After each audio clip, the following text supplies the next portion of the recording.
जिन भारत विरोधी और आतंकी संगठनों ने भारत माता के मस्तक पर हमला करके कई परिवारों के सिंदूर मिटाए थे, उन्हें भारतीय सेना ने ऑपरेशन सिंदूर के माध्यम से इंसाफ दिलाने का काम किया है। ऑपरेशन सिंदूर सिर्फ एक सैन्य कार्रवाई भर नहीं है, बल्कि भारत की राजनैतिक, सामाजिक और सामरिक इच्छा शक्ति का प्रतीक है।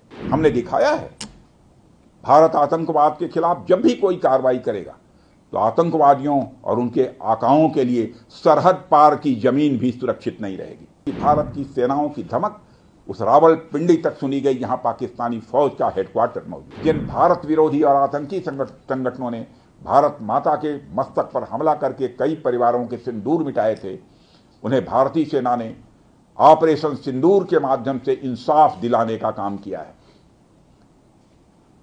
और इसके लिए आज सारा देश भारतीय सेनाओं का अभिनंदन कर रहा है।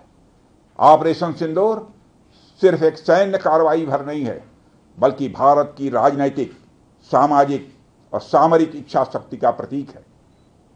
यह ऑपरेशन आतंकवाद के खिलाफ भारत की दृढ़ इच्छा शक्ति का और सैन्य शक्ति की क्षमता और संकल्प शक्ति का भी प्रदर्शन है। हमने दिखाया है, भारत आतंकवाद के खिलाफ जब भी कोई कार्रवाई करेगा तो आतंकवादियों और उनके आकाओं के लिए सरहद पार की जमीन भी सुरक्षित नहीं रहेगी। भारतीय सेनाओं ने ऑपरेशन सिंदूर को पाकिस्तान में मौजूद आतंकी ढांचा ढहाने के उद्देश्य से लॉन्च किया था।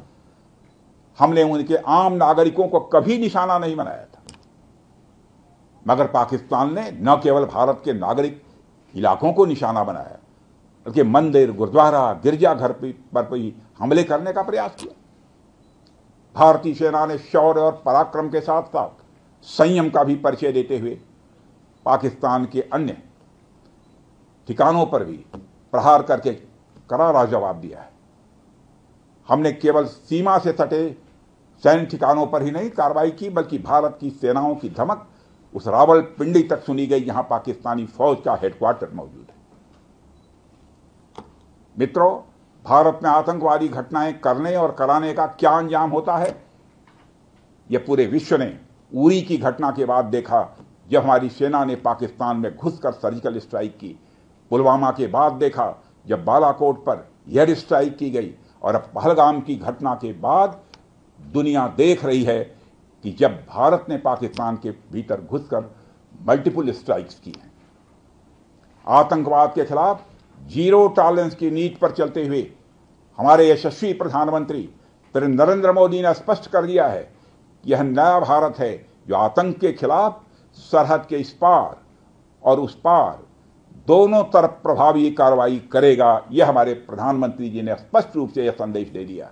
जहां 27 वर्षों के सफर में 17,000 से भी अधिक छात्रों ने डॉक्टर एवं इंजीनियर बनकर भरे सफलता की ऊंची उड़ान। जहां साधारण छात्र भी झारखंड टॉपर्स बनकर बना रहे इतिहास। दूरदर्शी शिक्षाविद श्री विपिन सिंह के मार्गदर्शन में मेडिकल एवं इंजीनियरिंग के लाखों छात्रों के लिए आशा की किरण के रूप में गोल नेशंस लीडिंग इंस्टीट्यूट।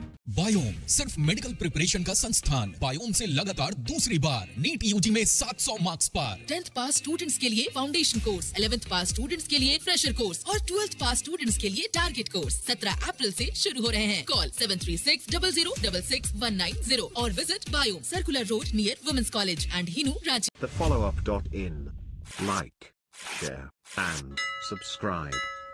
www.thefollowup.in